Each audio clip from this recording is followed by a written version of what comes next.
So, for our second play, we'll travel back 15 years to 1941 when Joseph Kesselring's original play about two sweet doddering old sisters and their kindly murderers began on Broadway for almost 1,500 performances. While Hollywood filmed the movie that same year, that starred Cary Grant, it was not released until 1944 when it closed on Broadway. That same year, Lux presented it on radio as part of their programming, with Screen Guild players turning it into even more of a Reader's Digest version 2 years later, and that's the play we have for you tonight. By the way, the part of the evil Dr. Einstein was based on a real-life gangster surgeon named Joseph Moran when the story was written, and Cary Grant hated how he acted in the movie, thought he way overplayed his role. Not so. Audiences loved it, so please sit back, turn up that dial, and listen to the Riverside Township Radio Players version of Arsenic and Old Lace.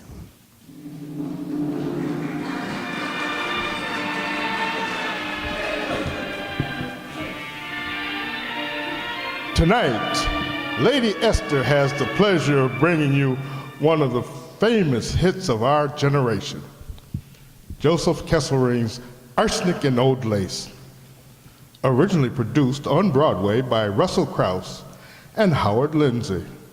It stars Boris Karloff from the original cast and one of Hollywood's most popular young actors, Eddie Albert. And here they are, appearing with the Lady Esther Screen Guild players in Arsenic and Old Lace.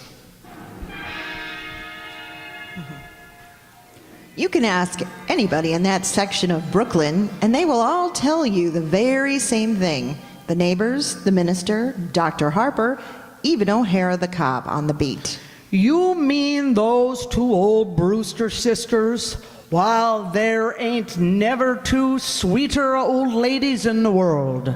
Too bad about that nephew of theirs, though. Too bad. He should...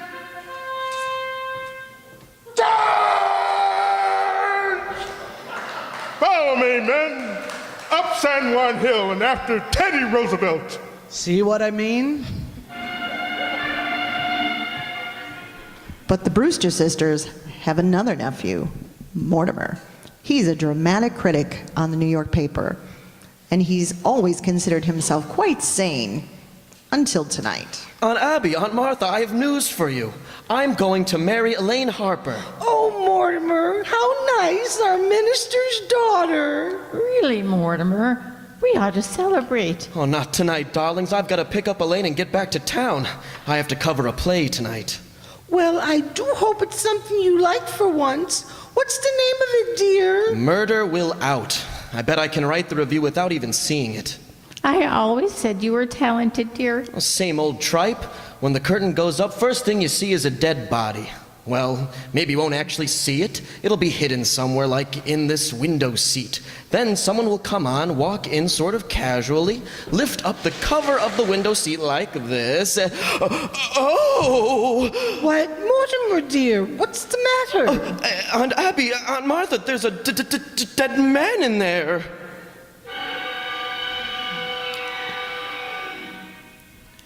Well, now look, aunties, let me say it again slowly. There's a body in the window seat. Yes, dear, we know. You know? Well, of course. Oh, honestly, I never thought Teddy would ever get... Listen, you were planning on sending him to that sanitarium, Happy Dale? Yes, dear, it's all arranged. Elaine's father brought the papers over this afternoon. Here they are, all ready for Teddy to sign. Well, he's got to sign them right away. Tonight, if they ever found out he's killed a man, Oh, Teddy didn't do that. He did... He didn't? Now, Mortimer, just forget all about it. Just forget you even saw the gentleman. Forget? We never dreamed you'd peek. But who is he? His name is Hoskins, Adam Hoskins. That's all I really know about him, except that he's a Methodist. Yes, but, well, What's he doing here? What happened to him? He died. Aunt Martha, men just don't get in window seats and die. No, Mortimer, he died first. But how? Oh, Mortimer, don't be so inquisitive. The gentleman died because he drank some wine with poison in it. Elderberry wine. How did the poison get in the wine? Oh, we put it in the wine because it's less noticeable. When it's in the tea, it has a distinct odor. You put it in the wine? Yes, and we put Mr. Hoskins in the window seat because Elaine's father was coming to tea. Then you knew what you've done? You didn't want Dr. Harper to see the body? Well, not at tea. That wouldn't have been very nice. Now, Mortimer, dear, you can forget all about it. Teddy's down in Panama right now. Panama? You know, the cellar. He always calls the cellar Panama. And the steps over there are San Juan Hill. He's down in Panama now, digging the locks. Well, you mean you're gonna bury Mr. Hoskins in the cellar? Of course, dear. That's what we did with the others. Well, I don't think you should. Others? The other gentleman. Wait a minute. Let me get this straight. When you say others, you mean others? More than one? Oh, yes. That is 11, isn't it, Abby? No, dear, this makes 12. Well, you really shouldn't count the first one. After all, he just died. Just died? Well, Martha means without any help from us. Mr. Midgley was his name. He was a Baptist. And he came here looking for a room. It was right after you moved to New York, Mortimer. It didn't seem right to leave that lovely room empty with so many people needing it, so we advertised and Mr. Midgley applied. He was so lonely. No kith or kin. We felt so sorry for him. And then when his heart attack came and he sat there dead in that chair, remember, Martha? It was just like old times. Yes. Grandfather was a doctor, you know. He always had a cadaver or two around the house. Only Teddy insisted that Mr. Midgley was a yellow fever victim and had to be buried at once. Soon we buried him in Panama. Yes, he looked so peaceful, didn't he, Abby? Oh, so serene. And we made up our minds right then and there that if we could help other lonely old men find that same peace, we would. So that's how it all started? The man walking in and dropping dead? Oh, well, of course, we realized we couldn't depend on Mortimer. that always happening, so... Mortimer, you know those jars of poison that had been up in Grandfather's laboratory all these years? And your Aunt Martha has such a knack for mixing things. Well, dear, for a gallon of elderberry wine, I take 1 teaspoonful of arsenic and a half a teaspoon of strychnine and just a pinch of cyanide. It should have quite a kick. Oh, yes, yes. As a matter of fact, one of our gentlemen found time to say, "How delicious!" Look, aunties, I don't know how to explain it to you, but you can't do things like this. It's against the law. It's not a nice thing to do. Well, this has developed into a very bad habit. Mortimer, we don't stop you from doing things you like to do. Why should you interfere with us? Because, listen, I've got to rush to town and cover that play. Do a lot of things. There's not a minute to spare. Are you sure you don't have time for dinner? I'm trying out a new recipe. Well, thanks. Couldn't eat a thing.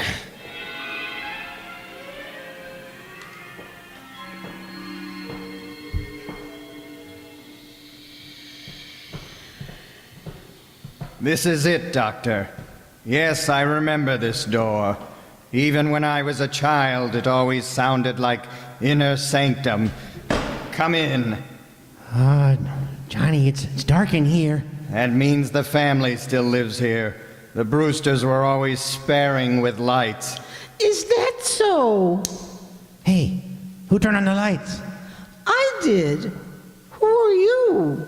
Yes, what are you gentlemen doing here? Why, Aunt Abby, Aunt Martha, it's Jonathan. You get out of here. Oh, but I'm Jonathan, your nephew, Jonathan. Oh, no, you're not. You're nothing like Jonathan, so don't pretend you are. Oh, but I am. I am Jonathan, and this is Dr. Einstein. His voice does sound like Jonathan, but his face. Have you been in an accident? No, my face. Dr. Einstein is responsible for that. He changes people's faces. Oh, why I ought Now, to... easy, Johnny. Don't worry, ladies. The last 5 years, I gave Johnny 3 new faces. I gave him another one. I'll give him another one right away. Why, you better, when my own family doesn't even... Oh, Johnny, I'm sorry. I saw that horror picture just before I operated. I was a little drunk. Well, anyway, now you're home, ladies. How often he tells me about Brooklyn, about this house, about his aunts that he loves so much. Oh, please, you must know him. Speak to him. Tell him so. Well, it's Jonathan. It's been a long time since you ran away from us. Yes, where have you been all these years? Oh, England, South Africa, Australia. The last 5 years, Dr. Einstein and I have been in Chicago. Really? We were in Chicago for the World's Fair. Oh, we didn't like it. We found Chicago awfully warm. Yeah, it got too hot for us, too. Well, Jonathan, it was nice to see you again. I mean, if you're in a hurry to get somewhere... Not at all, Aunt Abby. But, Martha, dear Martha, we mustn't let the soup boil over. Jonathan, if you'll excuse us for a minute. Of course. Come along, Martha. Johnny, we have to work fast. The police have got pictures of your face. I've got to find a place to operate. And we've got to find a place for Mr. Spinalzo, too. Don't waste any worry on that rat. But we can't leave a dead body in the rumble seat. Oh, you shouldn't have killed him, Johnny. He was a nice fellow. He gives us a lift, and what happened? He said I looked like Boris Karloff. Don't worry, Johnny. As soon as I operate and change your face again... Oh, wait a minute. I know just the place. You do? Look, if this family hasn't changed, and I'm sure it hasn't, I'll bet my grandfather's old laboratory is just the... Oh, it's just the way he left it. Ah, good. And when you've done with me, why, we could make a fortune here. In Brooklyn? Of course. Practically everybody in Brooklyn needs a new face. But Johnny, your aunts, I don't think they want us here. You leave that to me, Doctor. I'll handle it. Why, this house will be our headquarters for years. That would be beautiful, Johnny. This nice, quiet house and those sweet old ladies. I love them already. I'll get the bags, yeah? Doctor, we must wait till we're invited. But you just said... We'll be invited.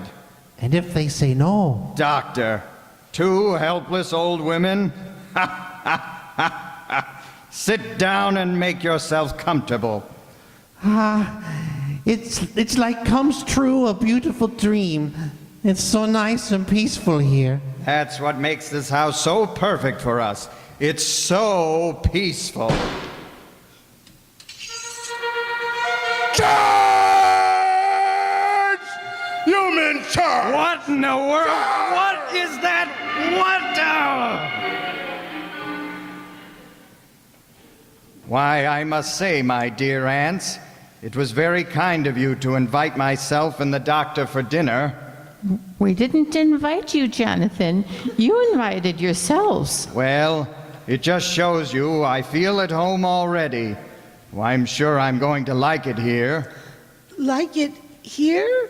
You You mean you're going to stay?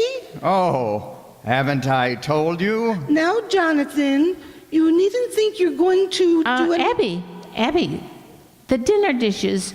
Shouldn't we get started on them, dear? Oh, yes. Yes, of course. Jonathan, we'll speak to you later.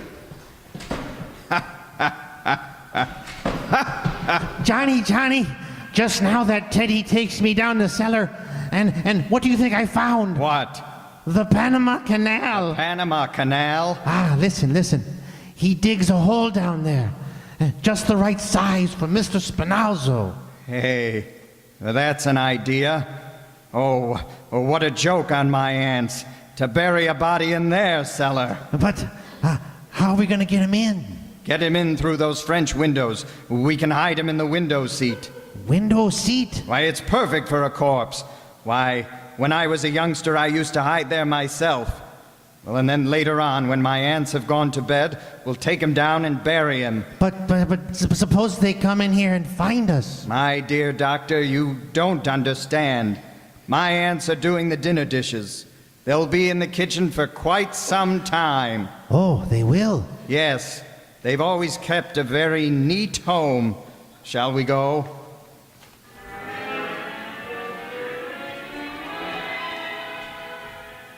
But Abby, are you sure they've gone out? Yes, they're out there at their car. Besides, we've got to get Mr. Hoskins out of this window seat. Yes, poor dear. He can't be very comfortable. And when Mortimer gets back, he'll take care of Jonathan. There'll be an awful row. They've never liked each other.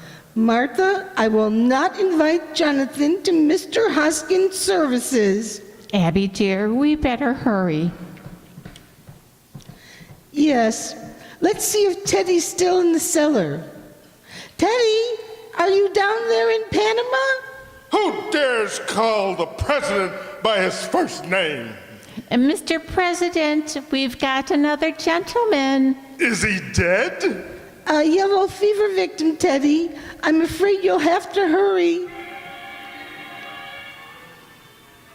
That's good, Doctor. That's fine. See how nicely he fits? It's just like the window seat was made to order. Yes, now we'll go upstairs, and when my aunts have gone to sleep, we'll come down and put him away. And after that... I know, Johnny. I will operate.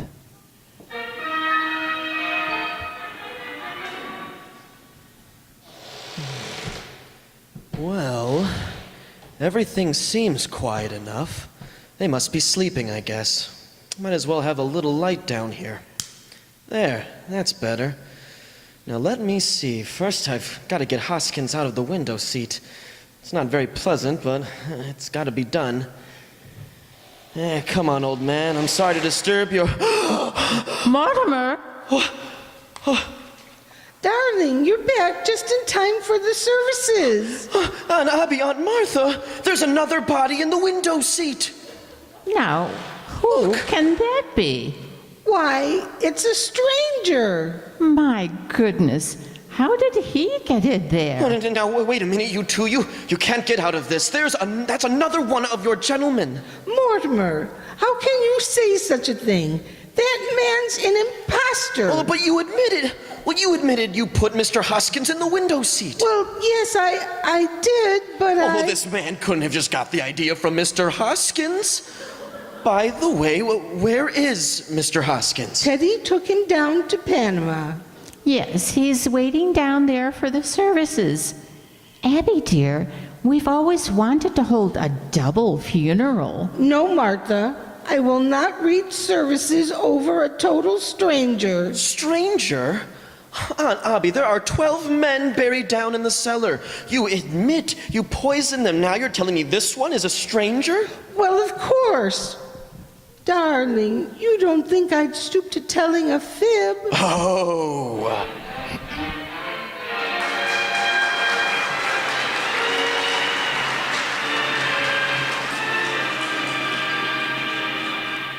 The second act of the Lady Esther Screen Guild play will follow in a moment. Now, a word from Lady Esther. When was the last time you really saw another woman give your skin one of those admiring looks? A little envious because it was so fresh and clear and young looking. When your skin does not have that clear, fresh, young look, skin specialists tell me it's usually because of an oily, stubborn film. It clouds your skin, makes it look tired and older. The thing to do is just this. Smooth on Lady Esther Four-Purpose Face Cream and then wipe it off. Then the important part. At least once a day, repeat this treatment immediately. Again, smooth on Lady Esther Four-Purpose Face Cream and again, wipe it off. The first time removes surface makeup and dirt, but it's that important second time that gets after that clinging, cloudy, oily film. And immediately your skin looks cleaner, fresher, clearer, and far younger than you can possibly expect. Yes, immediately you will see and feel a big difference. Because each time you use it, Lady Esther Four-Purpose Face Cream does 4 things your skin needs most for beauty. And it's so gentle and soft. And you don't have to massage and rub at your skin. My cream itself does the work, not your fingers. And it needs no help from any other cream. So try this with the Lady Esther Four-Purpose Face Cream. And as sure as you do, someone will say to you, "Why, I've never seen you look so rested, so fresh and young. You know, you look like a young girl in love."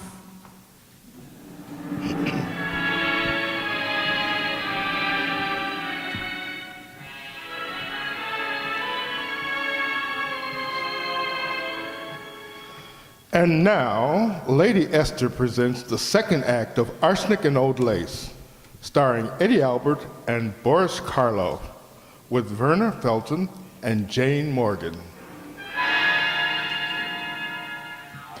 Well, Mortimer thinks he's going crazy until his brother Jonathan walks in. That makes the answer fairly apparent. And Mortimer shifts right into high.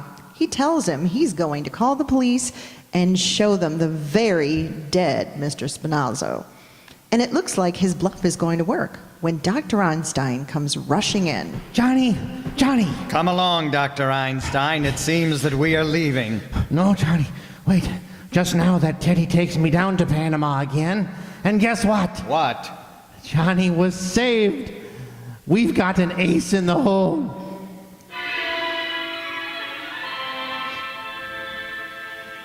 Now, Jonathan discovers poor dead Mr. Hoskins, and that changes things all around again, especially since Mortimer has to leave to finish up some very urgent business. And now, while they're awaiting Mortimer's return, the 2 old ladies are quite upset. Jonathan, will you please tell us what you plan on doing with your Mr. Spinazzo? We plan to bury him with your Mr. Hoskins, I suppose. Oh, no, you won't. We won't have any strangers buried in our cellar. And besides, the cellar's crowded already. Yes, there are 12 graves down there right now. 12 graves. As you can see, that leaves very little room for us, and we're going to need it. You mean you 2 ladies have murdered all those? Murdered? Certainly not. It's one of our charities. Why, what we've been doing is a mercy. You've done that here in this house? And you buried them down there? Johnny, we have been chasing all over the world. They stay right here at home and do just as good as you do. What? You've got 12, they've got 12. Oh, I've got 13. No, Johnny, 12. 13. No, Johnny, you can't count the one in South Bend. He died of pneumonia. He wouldn't have got pneumonia if I hadn't shot him. No, Johnny, he don't count. You've got 12 and they got 12. The old ladies are just as good as you are. Oh, they are they? Well, that's easily taken care of. All I need is one more. That's all, just one more. Well, here I am. Oh, please, young man, take my advice. Go away from this house. Go away while Johnny's still busy in the cellar with Mr. Spinazzo. I'm sorry, Doctor. I'm expecting someone very important. Besides, I've still got to write my review. I tell you, Johnny's in a bad mood, and when he's like this, he's a madman. Don't worry, I'll take care of Jonathan too. Don't you got no sense? Don't you learn anything from those plays you see? Are you kidding? You think people in plays act intelligently? You should have seen the one I had to cover tonight. There's a fellow in this play, knows he's in a house with murderers. He's even been warned. But does he get out? No, he stays there. Now I ask you, Doctor, is that intelligent? You are asking me?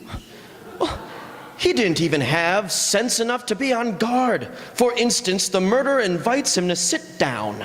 Oh, you mean, won't you sit down? Oh, believe it or not, that was in there too. So what happens? He sits down just like this. What do you think they tied him with? What? The curtain cord. That's very convenient. A little too convenient. When are these playwrights going to use some imagination? So he sits there, the big dope, this fellow who's supposed to be bright. He sits there just like I'm sitting here, letting a murderer walk up right behind me, just waiting to be trussed up and get... You're quite right, my dear brother. That fellow wasn't very smart.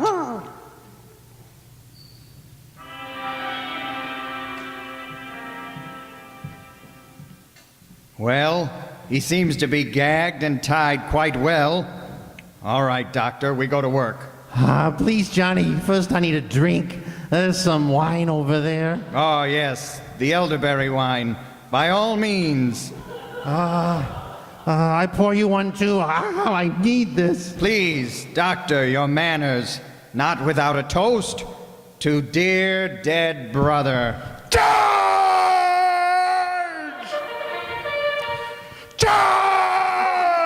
No, that idiot. He goes next, you hear me? He's next. No, Johnny, not Teddy. We'll get to him later.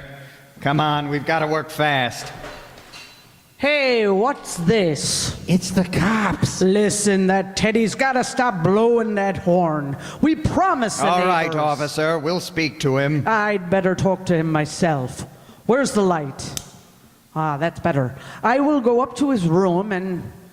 Hey, ain't that Mr. Mortimer? Yes, yes it is. What's he doing tied up like that? Well, he's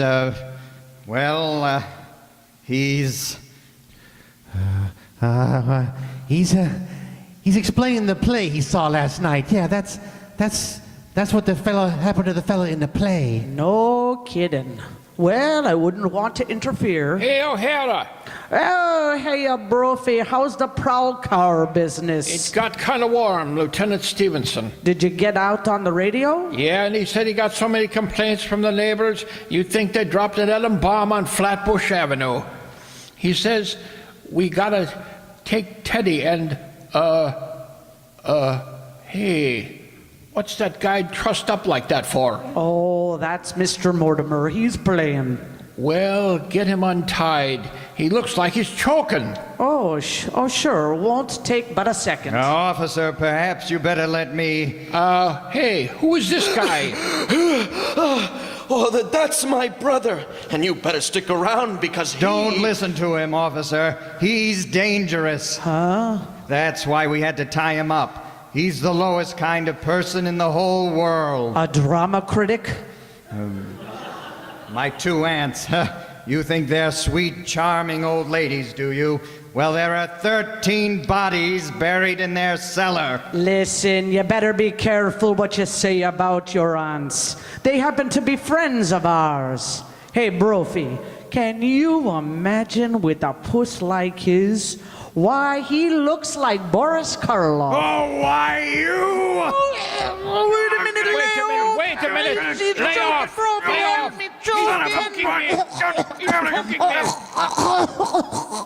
Let go, you. What's the idea? You hear me? I said let go. There, that'll take care of him for a while. What was biting him? Choking me like that? I don't know. When you said he looked like... Hey, wait a minute. This guy is wanted. Yes, sir. Sure. Don't you ever read True Detective? He escaped from an asylum. Why, that's the way he was described. He looked like Karloff. Is there a reward? Yeah. Help me lug him out to the car. But how about the bodies in the cellar? Bodies in the cellar? Ain't that enough to show you that he's nuts? Hey, what about the other one? You know, I mean Mr. Mortimer. The doctor. Yeah, he must have walked out. Oh, don't worry. We'll pick him up. Come on. Mr. Mortimer, you'll excuse us, huh? I mean, seeing that there is a reward. I understand. But you will take care of Teddy, though. Oh, absolutely. Tonight.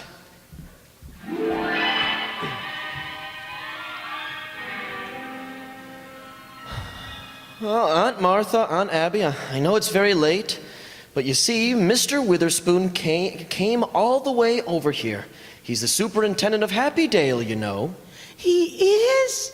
How nice. Yes, and all the papers have been signed, and he's going to take Teddy with him tonight. Really, Mr. Witherspoon? Well, that was my understanding. Mortimer, does Teddy know? Not exactly. He thinks he's going on a safari to Africa. Abby, dear, we'll miss Teddy, won't we? We love him so. Oh, I fixed all that too, Aunt Martha. You and Aunt Abby are going along, just so you can be close to Teddy. Why, Mortimer, how thoughtful of you. Yes, isn't that nice? And Mortimer, you can have the house. The house? Of course. You'll need it if you're going to marry Elaine. Elaine? Oh, holy Toledo, she must be still waiting. Oh, excuse me, I've got to go and call her. He's such a good boy, Mr. Witherspoon. Yes, I'm sure. You know, since we're all going together, I think we ought to celebrate. Have a party. I'm sorry, but I'm here in an official capacity. Oh, that's too bad. Tell me, does your family live at Happydale too? I'm afraid I haven't any family. You're all alone. Oh, isn't that too bad? You know, Martha, if Mr. Witherspoon won't let us give him a party, at least we might offer him a glass of wine. Of course, the elderberry wine. Elderberry wine?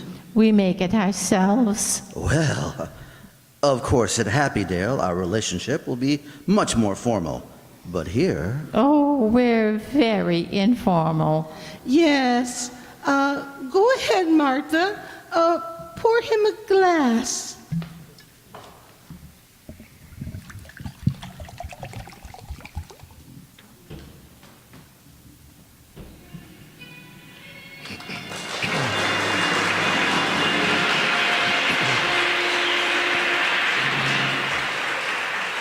On behalf of the Motion Picture Relief Fund, thank you, Boris Karloff, Eddie Albert, Jane Morgan, and Verna Felton for your delightful performance.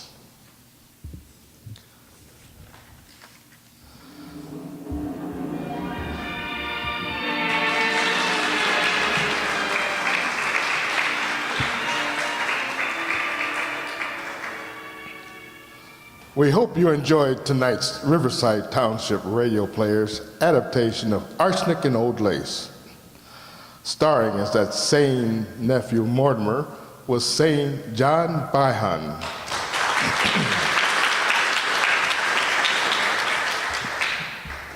Not so sane were his relatives. Those sweet little doddering aunts and enophiles. Abby, alias Sue Gajinsky.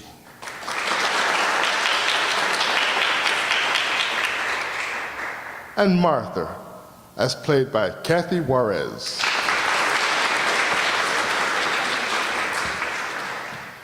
Jonathan, the other nephew, also sadly stricken with shortness of brain, was Jacob Palka.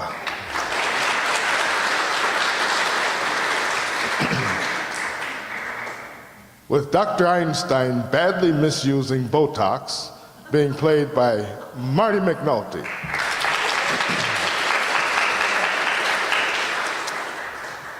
Marty, believe it or not, is quite normal when he's providing our sound effects and music.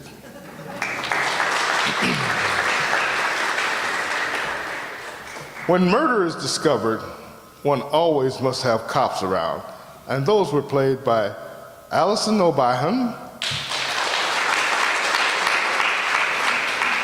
and Tom O'Duggan.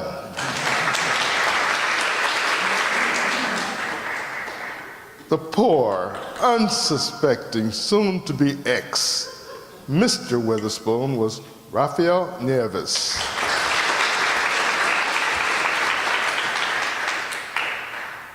We could not have a Lady Esther Screen Guild show without a Lady Esther, and that was our own Donna Amesmeyer.